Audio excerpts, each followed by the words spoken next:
la complejidad de la insuficiencia cardíaca. La división anatómica, por ejemplo, la división de acuerdo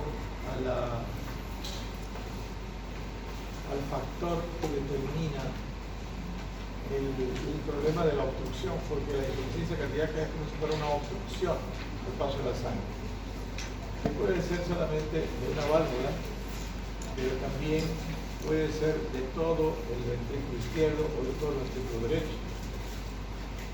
Esta obstrucción quiere decir de que la sangre no tiene la misma velocidad.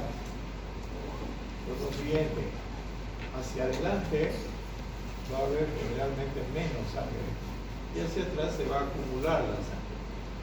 Entonces así tenemos una clasificación anterógrada y retrógrada.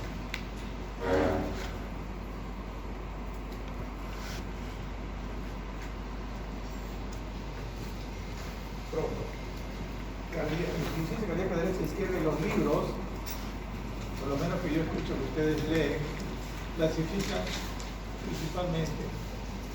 Yo no he tenido la oportunidad de ver algún argumento que justifique hablar principalmente de esa clasificación.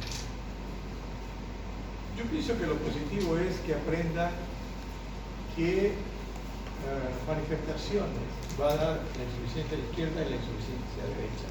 Pero a mí me parece que el estudiante, muchos se encasillan en solamente hablar de un lado o del otro. Hay que pensar en que la insuficiencia es global. Entonces se tienen que juntar síntomas y signos de las dos insuficiencias. Para mí la clasificación fisiopatológica es, digamos, más importante, porque nos va a mostrar las causas del problema. Si es izquierda y derecha, solamente nos dice que el lado izquierdo del corazón está alterado, o que el lado derecho del corazón está alterado. Dijimos entonces que la insuficiencia cardíaca izquierda va a ser por trastornos del ventrículo izquierdo, pero no solamente el ventrículo izquierdo. El ventrículo izquierdo es lo más importante, por supuesto, del sistema cardiovascular. También va a afectar a la aurícula izquierda, a las venas pulmonares, al pulmón, y eso va a dar lugar a problemas en el lado derecho. Dijimos en una diapositiva previa de que la causa más frecuente de insuficiencia derecha es la insuficiencia izquierda, pero eso es en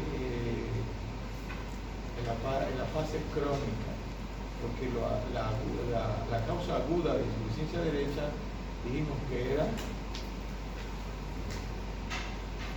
tromboembolismo pulmonar. Entonces,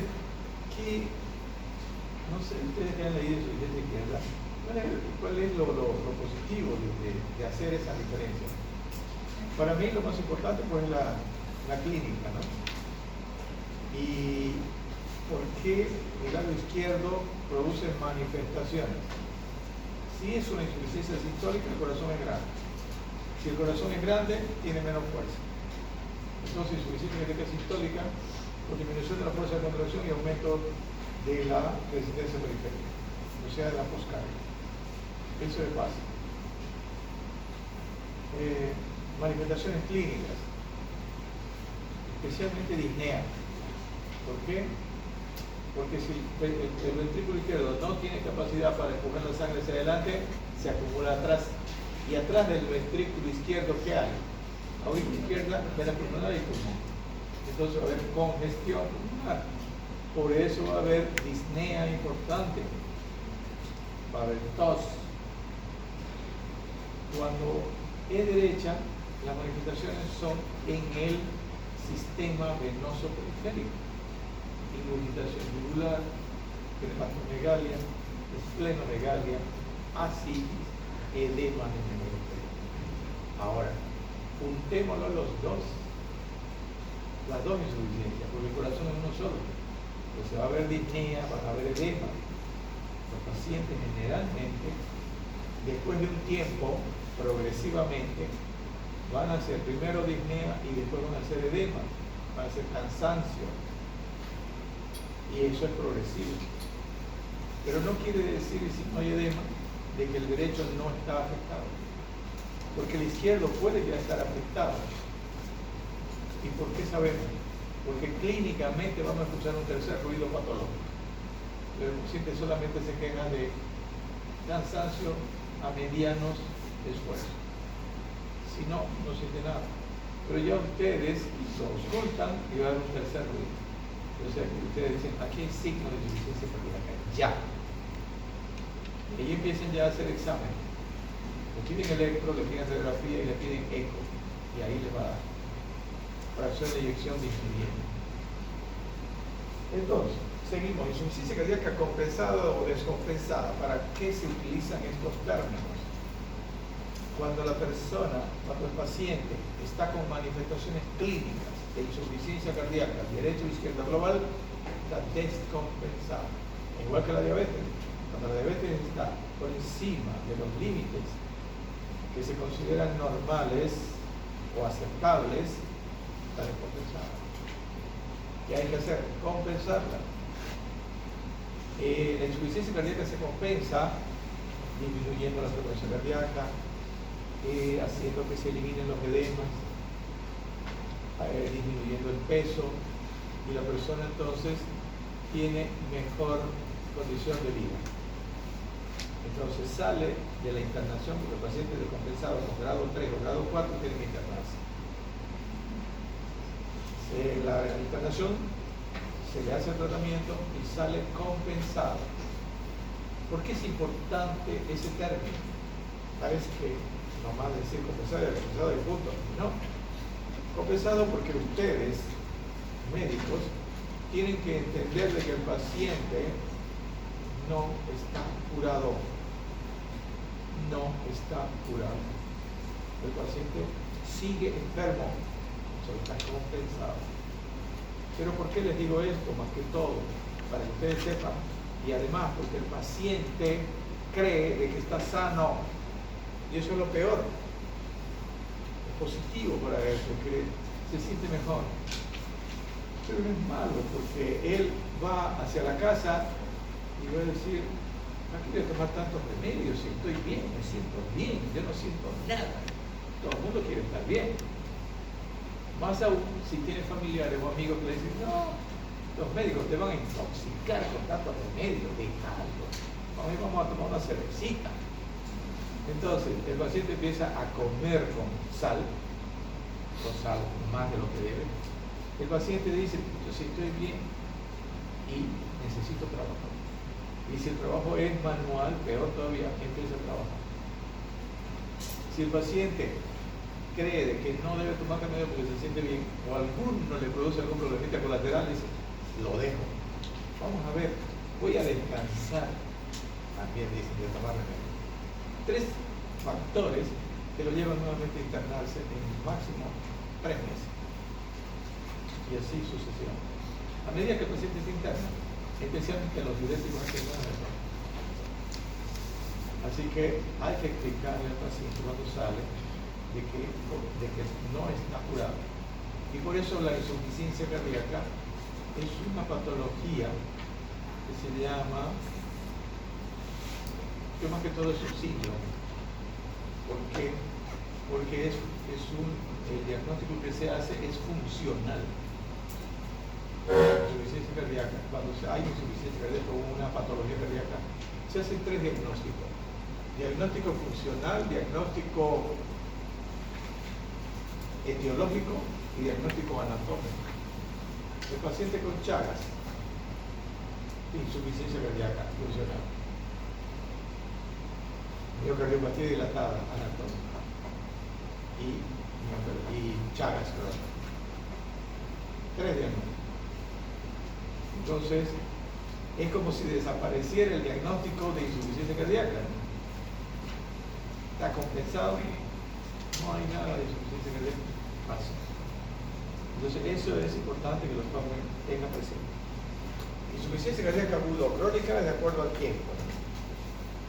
La insuficiencia cardíaca aguda es, por ejemplo, un cuadro que de un momento a otro la persona va a tener signos de congestión pulmonar con edema agudo pulmón. Insuficiencia cardíaca aguda por falencia ventricular izquierda aguda. Por el lado derecho, por otro metabolismo, insuficiencia ventricular derecha o por un infarto de arteria coronaria derecha, insuficiencia cardíaca derecha aguda o insuficiencia cardíaca aguda. Y crónica, pues, la más común, la que va a dar síntomas y signos progresivos y va a ir tratándose y va a ir entrando al hospital, saliendo. Insuficiencia cardíaca congestiva, ¿qué es la congestión? Ese término se utiliza mucho entre las personas mayores. Cuando la persona aparece con la esclerótica roja, se han congestionado. Cuando comen mucho y se echan a dormir, se han congestionado. Congestión quiere decir acúmulo de cualquier cosa en un determinado lugar. Acá hay acúmulo de líquidos en un determinado lugar. Se congestiona. O se congestiona el pulmón o se congestiona todo el sistema. Insuficiencia circulatoria aguda o shock. Shock cardiogénico. Entonces, es un cuadro más grave, donde hay una falencia ventricular izquierda aguda y hay una hipotensión importante.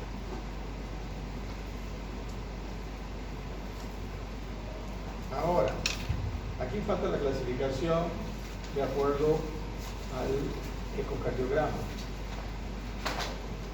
Insuficiencia cardíaca con fracción de eyección disminuida, sistólica.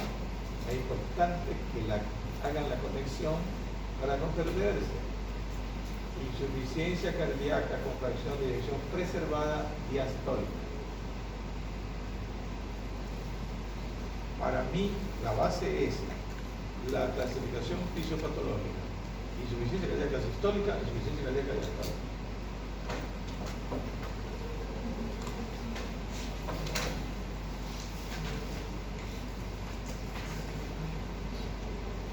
Estos son los criterios de Framingham en clínica, ¿no?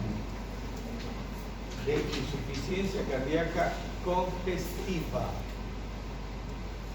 Anasarca, imaginen a la anasarca congestiva, está congestionado el paciente por todas partes, hasta las orejas están hinchadas. Mejor dicho, en los pabellones de la oreja. Criterios mayores, clasifican criterios mayores y criterios menores. ¿Qué características tienen los criterios mayores de cualquier enfermedad? ¿Por qué se llaman criterios mayores?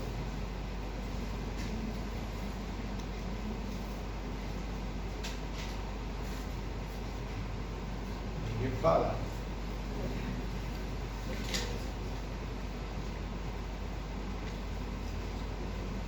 I don't speak Spanish.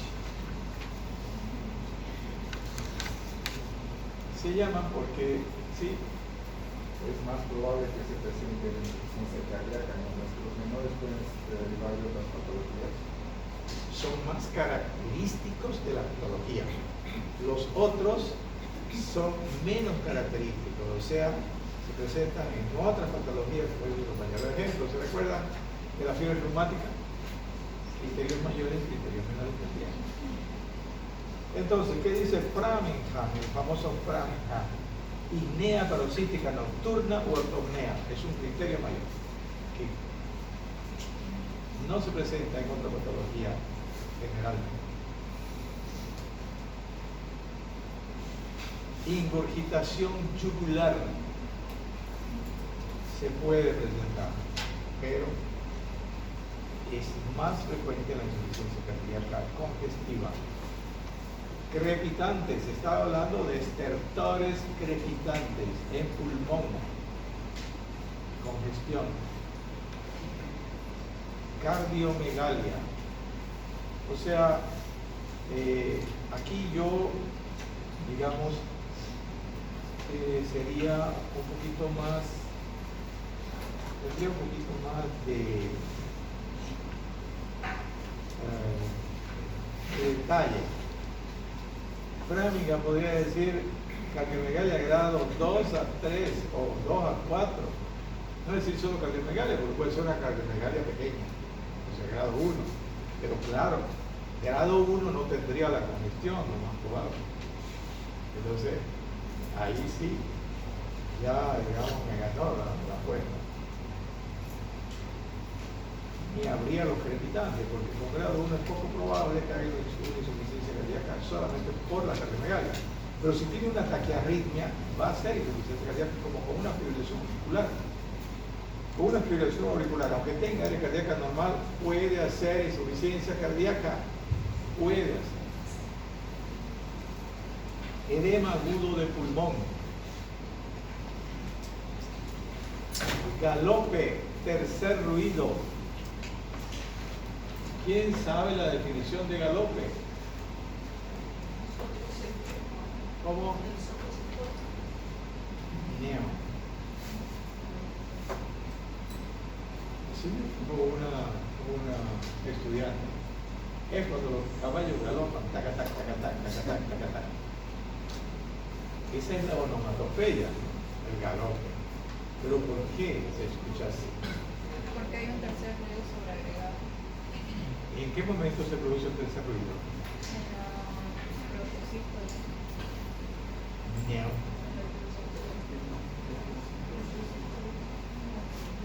Los dos ruidos sobreagregados son la diástole.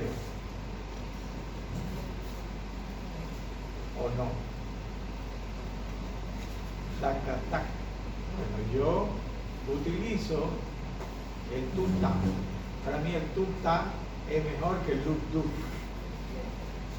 Personalmente no lo cambio a tuta porque lo considero que tiene más fuerza.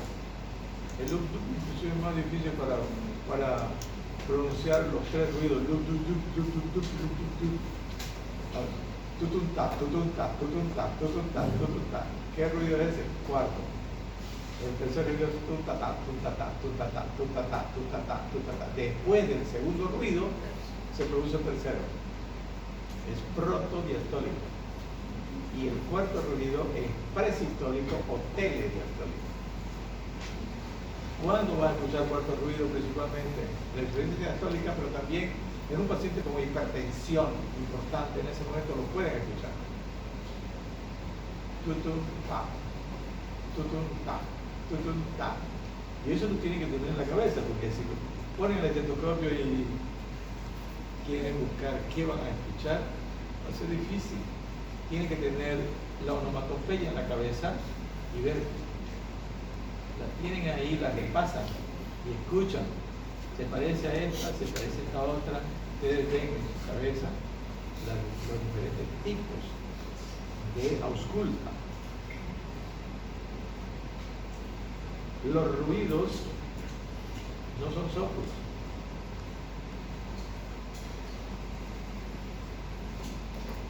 Sí, no sé si leí mal el S, quería que me corrijas. El S3 se escucha solo en hipertrofia excéntrica.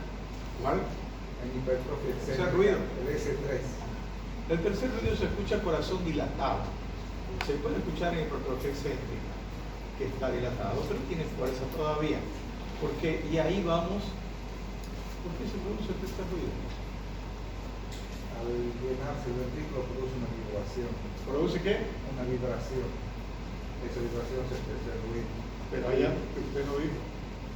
No sé, más que no lo Porque la pared es muy delgada y al golpear la sangre que baja violentamente produce la vibración.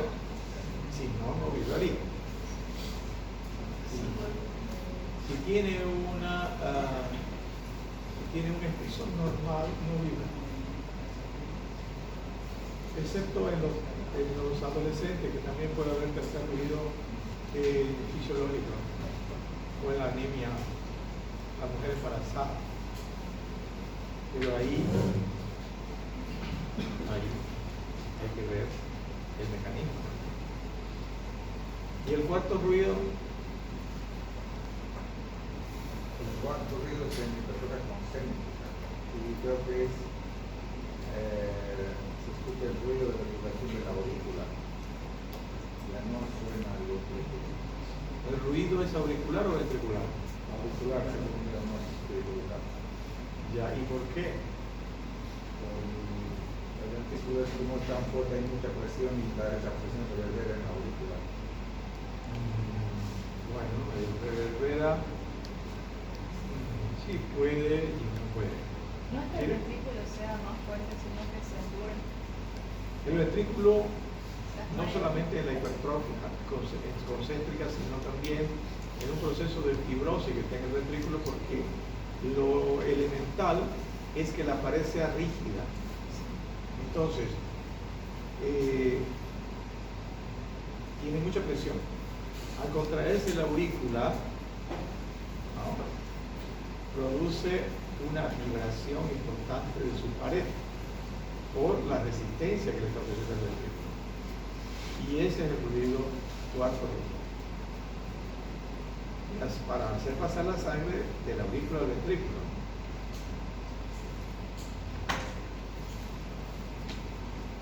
Presión venosa de más de 16 centímetros de agua. Eso es en el lado derecho. Tiempo circulatorio mayor a 25 segundos. Quiere decir más lento de lo que debería ser. Reflujo hepatoyugular. Para que haya reflujo hepatoyugular tiene que haber insuficiencia tricúspide.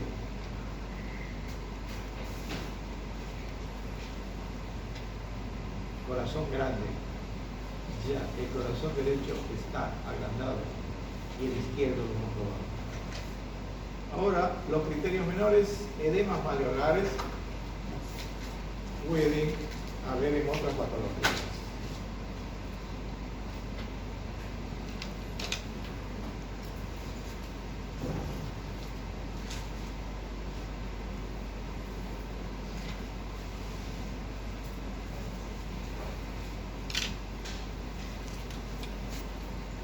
Tos nocturna. ¿Por qué la tos nocturna?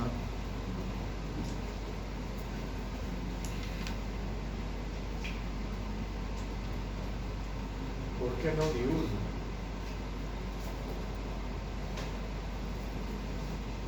Díganme.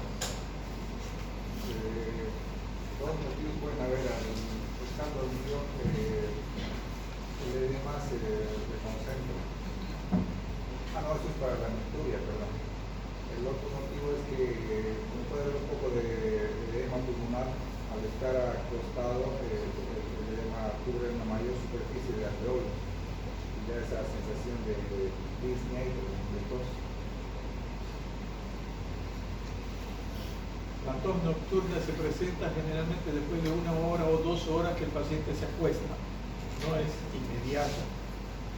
Tampoco es matemática, ¿no? Por favor. Pero lo más frecuente es eso. Entonces tiene relación con una patología cardíaca grave, insuficiencia. Y la tos nocturna es por mayor congestión del sistema cardiovascular. ¿Por qué? Porque el paciente generalmente de día está sentado o de pie. Y la sangre está más en las piernas y hasta tiene edema. Cuando tiene edema, bastante importante, por supuesto, va a ser más el problema. Cuando se acuesta, ese líquido intercelular e intracelular entra al intravascular. Entonces aumenta el volumen del intravascular. Por consiguiente, el riñón recibe mayor cantidad de flujo. Entonces, filtra más y excreta más. Por eso es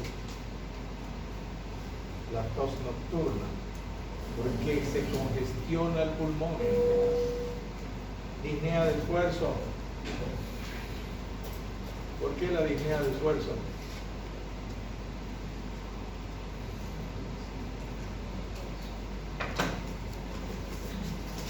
corazón, cuando tiene estas alteraciones, tiene un límite de capacidad.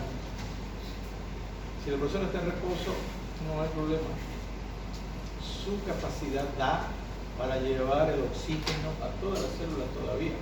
Pero si hace esfuerzo, los músculos empiezan a solicitar mayor cantidad de oxígeno. Entonces ahí ya el corazón no puede llevar el oxígeno suficiente a lo que.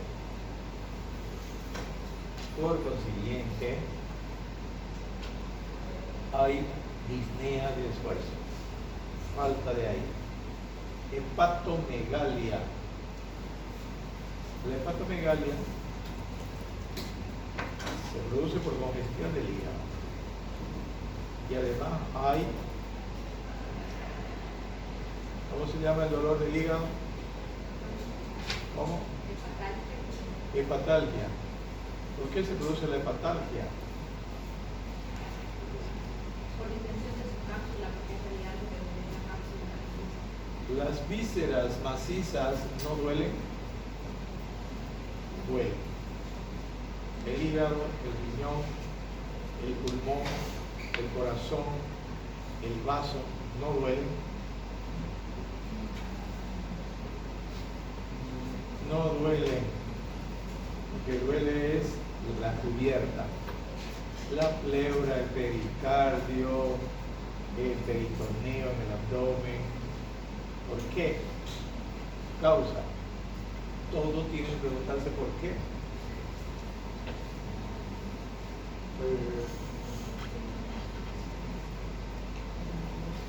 La congestión al aumentar su tamaño estira los nervios que multiplican o inervan toda la cápsula que cubre el órgano.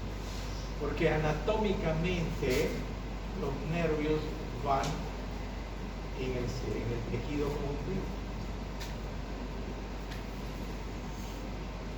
Están en el tejido conjuntivo. No están en el parénquima de cada víscera. Por eso duelen las cubiertas. Derrame pleural. Generalmente en la insuficiencia cardíaca congestiva hay derrame pleural por la congestión, que puede ser unilateral o bilateral, lo que dificulta más la capacidad respiratoria. La capacidad vital pulmonar menor a 1/3 del máximo disminuye la capacidad vital. Taquicardia mayor a 120 latidos por minuto. ¿Por qué 120 y no 110 o 130?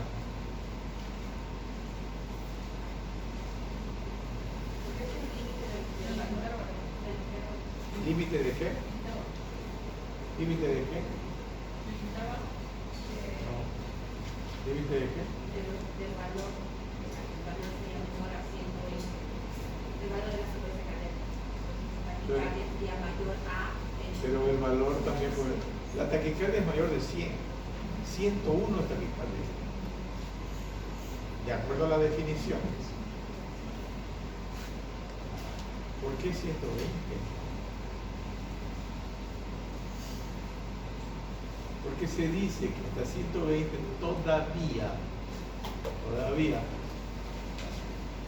los tejidos reciben la cantidad adecuada de oxígeno. De ahí para adelante ya la taquicardia no es beneficiosa, ya es negativa. Hasta 120 se puede tolerar.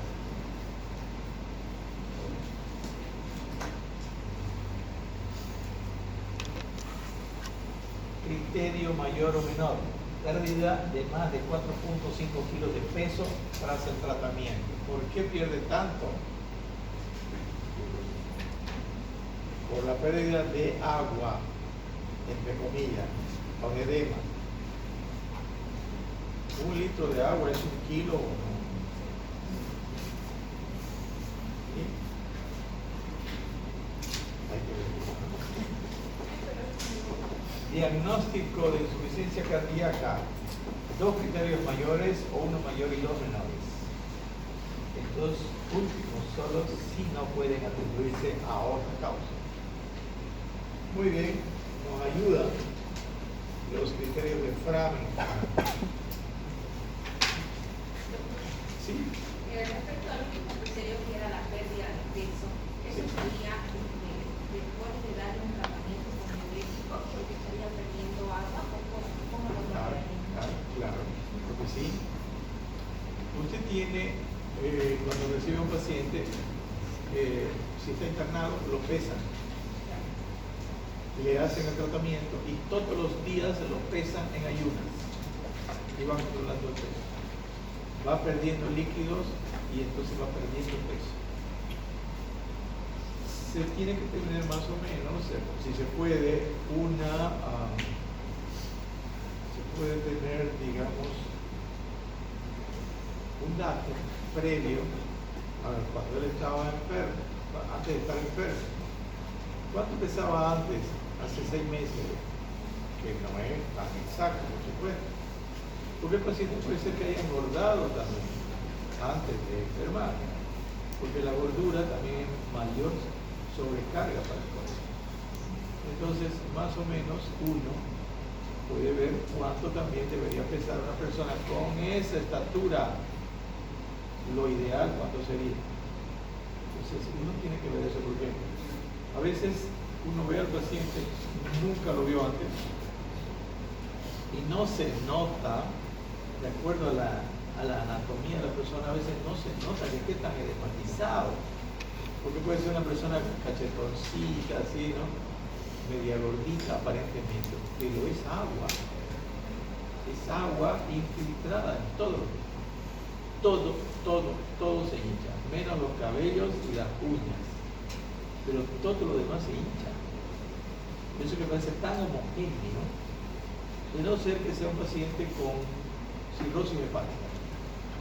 Eso hincha la barriga y las piernas son de gandín y los restos de gandín. Tienen así. Muy bien, tenemos la definición, tenemos la clasificación, tenemos la fisiopatología de insuficiencia cardíaca, tenemos la clínica de la insuficiencia cardíaca. Ahora, cuando nosotros tenemos todos los conceptos hasta ahí del paciente, ya tenemos un diagnóstico clínico. Entonces ahora lo vamos a confirmar con los exámenes complementarios y no al revés. Primero exámenes complementarios y después ver qué tiene. Como si fuera una lotería. Laboratorio. Examen de rutina de laboratorio. ¿Cuál es?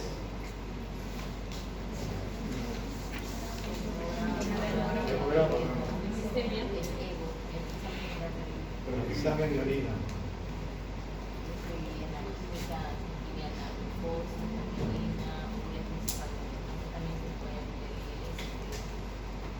Todo se puede pedir. Lo que yo quiero es que me dé la rutina. Esa es la rutina. Hemograma, glicemia, urea, creatinina, orina. 5 ítems. Pero ustedes dirán, ¿qué tiene que ver eso? ¿Para qué la rutina? ¿Qué quiere decir rutina? Yo lo que voy haciendo lo que yo quiera. Eso es básico. A todos los pacientes les tienen que pedir eso primero. O sea, no primero esto y después colesterol. Al mismo tiempo pueden pedir. Pero no se pueden olvidar de eso. A eso se llama rutina. A un paciente que le van a hacer un chequeo de manera joven, usted le pide rutina. Pero a todos los pacientes le piden rutina más perfil hepático, ¿no? Colesterol, triglicéridos, ácido úrico, ionograma, albúmina en sangre. El domingo fui a ver un paciente en el campo, hinchado totalmente, con un accidente vascular cerebral con hemiparesia derecha, con una hemoglobina y un hematocrito normal, pero las piernas totalmente hinchadas. Albúmina 2.5. ¿Cuánto es lo mínimo?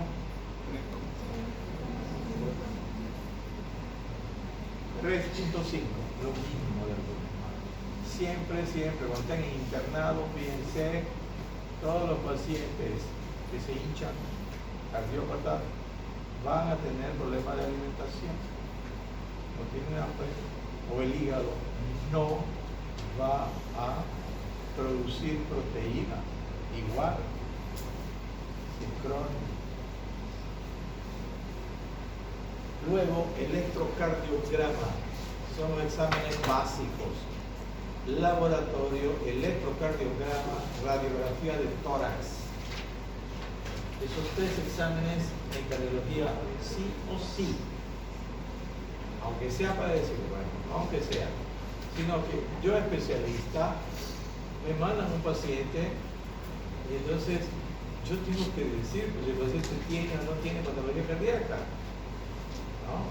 Porque después a quién lo van a mandar, a otro cardiólogo, entonces, para decidir el paciente tiene patología o no tiene. Y yo digo, no tiene. Y de repente por allá me dicen, tiene. ¿Cómo sabe que no tiene? Pruebas. Electro normal, laboratorio normal, radiografía normal. ¿Pero puede tener todavía patología? Claro que puede. Porque los exámenes en cardiología, cada uno da cierta información. Si no, pues se pediría solo el electro y punto. Hay electros normales con corazón grande. La sensibilidad del electro, la especificidad, no es 100%, entonces no confíen siempre pues, en los exámenes voluntarios. Confíen en ustedes, en su conocimiento, en la clínica. Eso es lo más importante. Luego el ecocardiograma Doppler, que si se puede hay que pedirlo también, porque el ecocardiograma nos va a mostrar las estructuras internas y la función del corazón. El mapa es un monitoreo de la presión alta, que a veces se lo pide solamente por necesidades económicas. El mapa se pide cuando hay dificultad para controlar la presión. Uno da un medicamento y el paciente dice, en la noche se me sube. Bueno, tómese la presión con esos aparatitos. Y uno al final no sabe si sí o no. Ya, hagamos un mapa. Monitoreo de la presión arterial 24 horas. Ahí ya uno sabe. ¿En qué momento se sube? ¿Cuánto se baja? ¿Cómo estamos? Luego el Holter. El Holter es un examen que se coloca también con una grabadora con electrodos para evaluar el funcionamiento cardíaco, especialmente si hay arritmias, si hay bloqueos importantes. El test de esfuerzo que se puede hacer con bicicleta estática o con estera ergométrica o caminadora. ¿Para qué nos sirve? Especialmente en los casos donde hay cardiopatía isquémica, angina estable, el paciente dice, doctor, cuando yo camino tanto, siento dolor. ¿Le hace un electro? ¿Cómo yo sé que realmente tiene angina?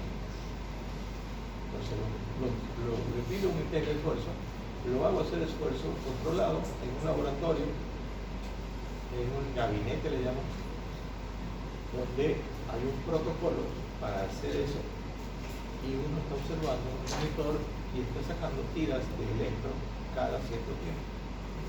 Eso tiene, como dije, un protocolo, tiene un límite de acuerdo a la frecuencia cardíaca que se saca en relación a la edad para cada paciente.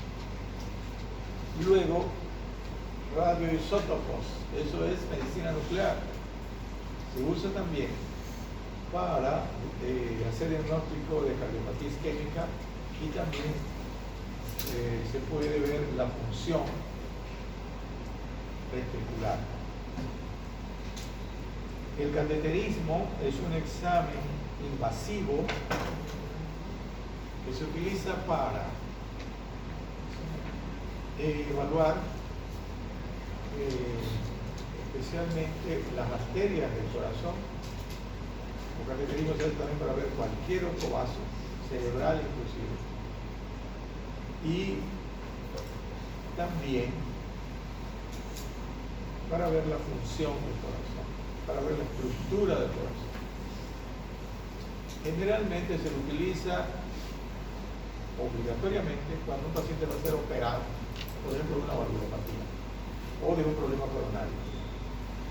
Ahora se hace el cateterismo no solamente diagnóstico, sino terapéutico,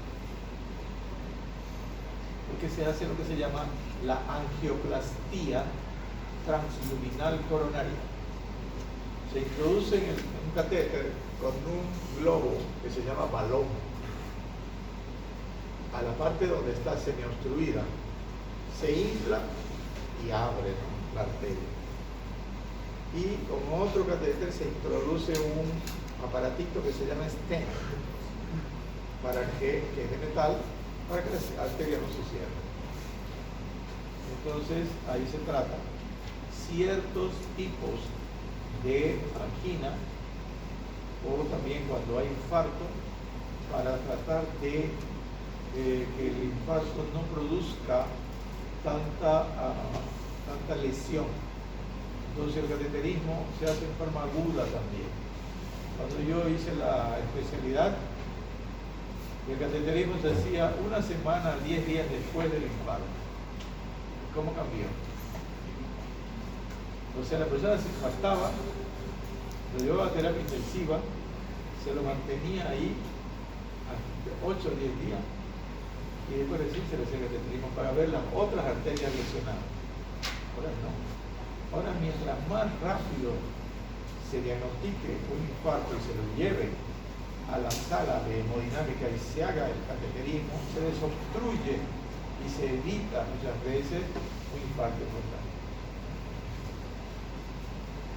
Luego tenemos la tomografía axial computarizada, que nos da algunos datos también, pero tiene sus problemitas para hacerlo, ¿no? Porque hay que a las personas que tienen claustrofobia, o que tienen prótesis en la cabeza o en el corazón, no se puede hacer. Igual la resonancia magnética, porque la resonancia magnética en ciertos casos tiene una importancia que compite con el ecocardiograma, por ejemplo, en las miocarditis agudas. Nos vamos a ver el partido. Tratamiento. Ya estoy cansado de insuficiencia cardíaca, hay tantas clases de insuficiencia cardíaca. Pero la verdad que este tema es importantísimo. Si ustedes aprenden este tema, media cardiología ya saben.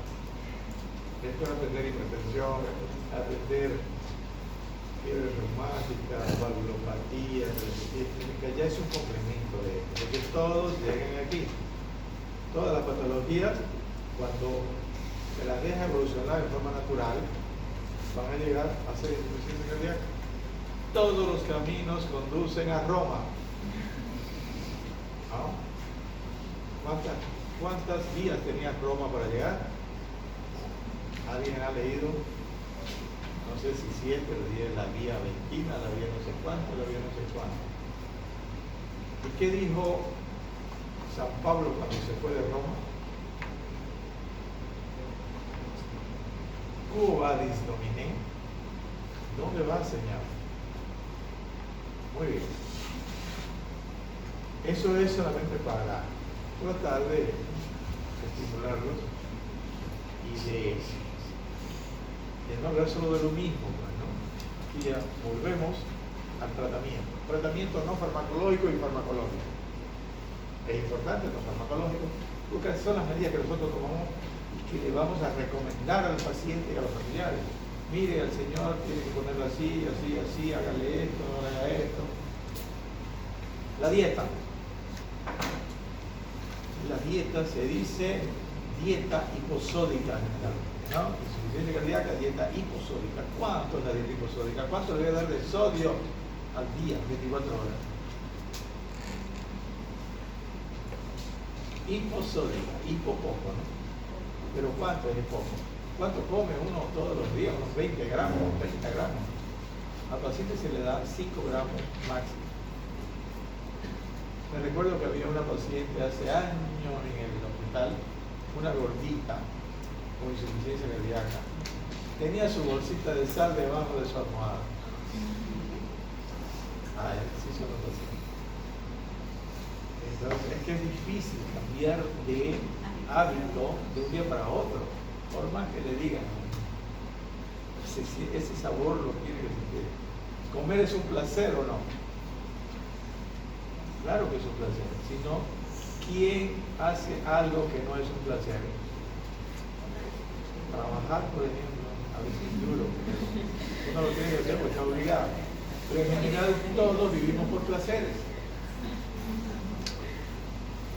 La gente que vive mucho, a veces quiere morirse porque ya no encuentra motivos para vivir. Entonces, y ahí va lo que yo hago con mis pacientes de 80 años o más. Me han dicho, no coma sal, no tome café, no tome. Le digo, doctor, ¿puedo tomar café? Claro que puede, por supuesto, pero tome poquito y una sola vez al día. Feliz. ¿Puedo comer sal? Claro que puede. Si orina bien, si tiene un buen riñón y toma diurético, por favor, que coma sal. O sea, y ahí va otro aspecto. Generalmente nos dicen de que hay que tomar en cuenta el potasio. El potasio, que la hipopotasemia, que provoca arritmias y todo eso. Y eso, se olvidan de eso. Hay personas que hacen hiponatremias importantes con problemas del sistema nervioso central. Entonces también tienen que poner la atención en el sodio cuando estén internados, no solo en el potasio, y claro también en el cloro, pero el sodio es importante. Si hay un paciente con hiponatremia y usted le dan diurético, y ya está haciendo problemas mentales. Si yo le doy sodio, le pongo suero fisiológico. Claro que hay otras situaciones donde la pérdida de sodio es por problemas hormonales. Entonces, no es simple. El sodio, si yo pienso, por lo menos yo lo he visto, y yo también era así, no se daba bola. No era importante el sodio. No, a ver, el paciente hinchado, échele diurético. Así que, sodio, por favor. Dieta entonces hiposódica, se dice en general, no asódica, excepto cuando pacientes renales. Los pacientes renales graves sí, no coman sangre. Eso sí, me da mucha pena, pero no deben comer sangre. Vi un paciente renal hace unos 3 días, joven, recién estaba haciendo hace 3 meses creo, y dice que orinaba, todavía orina un poco, y estaba con insuficiencia cardíaca, corazón grande, pero grande, y la forma era igual a los dos lados, como una copa volcada, ¿no? Entonces eso significa derrame peritoneal. Pero su presión era buena, estaba hipertensa. Si hay un derrame pericárdico importante, no hay una buena sístole. ¿Por qué la diástole también? Porque está apretada, no le entra, hay congestión. Entonces, le di diurético yo, y creo que le di digoxina, pero estaba con tercer ruido. Paciente renal crónico con insuficiencia renal. Entonces, hay pacientes que, bueno, uno tiene que, como ese paciente que no le he contado, un señor de unos 70, 65 años, cardiopatía isquémica, con angina de pecho a los refuerzos, con tratamiento, con vasodilatadores cronónicos, un sentido de dolor, cuando hacía una frecuencia cardíaca un poquito rápido. La digoxina no se debe dar, pero yo le digo, porque ya no había que dar. Le di digoxina y mejoró. ¿Por qué mejoró, digamos? Porque no es nomás así. Mejoró, no importa por qué. Mejoró aparentemente porque bajó la frecuencia cardíaca. Pero ¿por qué empeoraría? Porque la contracción es mayor. Al contraerse más, gasta más oxígeno. Pero si yo le disminuyo la frecuencia cardíaca por minuto, compenso eso. Es como los beta-bloqueadores. Los beta-bloqueadores disminuyen la frecuencia cardíaca en un paciente con taquiarritmia. Entonces, por más que el paciente esté con 170 de presión, no le va a bajar, porque va a haber una diástole, se va a llenar más el corazón y además va a disminuir la resistencia periférica. Luego el reposo, ahí hay controversia. ¿Hasta cuánto reposo? ¿Cómo reposo? El reposo en los últimos años ya no es tanto como antes. Digo yo, la indicación que dan para todo, inclusive postquirúrgico. Mientras más rápido se mueva el paciente, mejor. En esto no tanto porque esto es crónico. Pero ¿cuánto es el reposo? Lo mínimo estricto. Lo mínimo estricto. Medio abstracto, medio genérico, pero es así, lo mínimo estricto. Paciente que llega, que tiene ortopnea, pues por supuesto no se va a ir, no tiene que caminar, no tiene que hacer esfuerzo, ni siquiera ir al baño.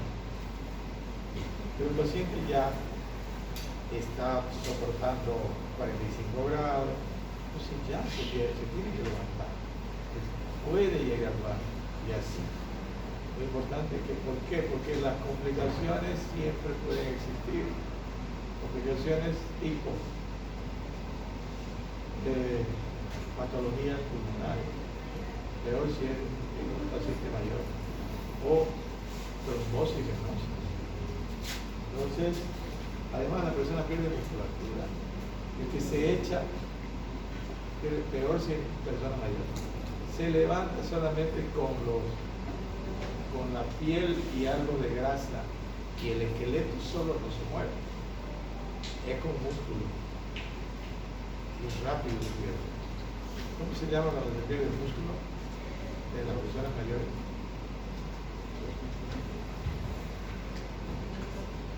¿Cómo le explica a su paciente lo del mínimo estricto? ¿Cómo le indica? Si está internado, yo digo, en la historia, solamente puede hacer tal cosa. Y cuando se va a su casa, le digo, usted puede caminar, pero solamente alrededor de su casa, o dentro. Todavía no camine fuera. Cuando vuelva a control después de 15 días, y ya está mejor, puede ir una cuadra, pero no rápido. Y así, poco a poco. Es como cuando hay un infarto. Bueno, vamos a hablar de la medida general y nos vamos.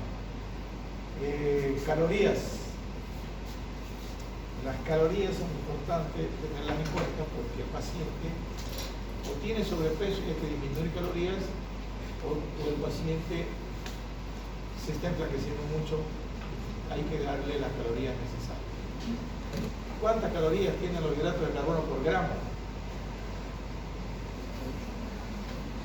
¿Cuántas tienen las grasas? ¿Cuántas tienen las proteínas? Bueno, entonces eso lo tiene que saber. Fisiología. Y de acuerdo a eso, ¿cuánto debería recibir? Restricción hídrica. Esto es algo también que es variable, pero en general se dice 1000 mínimo 800 ml por día, restricción. ¿Qué es lo que más se desea en la vida? Lo que está prohibido. Usted le dice, no va a hacer esta cosa. Lo prohibido es lo que más se desea. La manzana, ¿no se recuerda? Estaba prohibida. Y Eva la agarró y le dio a Adán. O ella la mordió. Adán, pues, se dejó tentar a Adán por la mujer, que dice que era la víbora, ¿no? Entonces, restricción hídrica. Ese es otro aspecto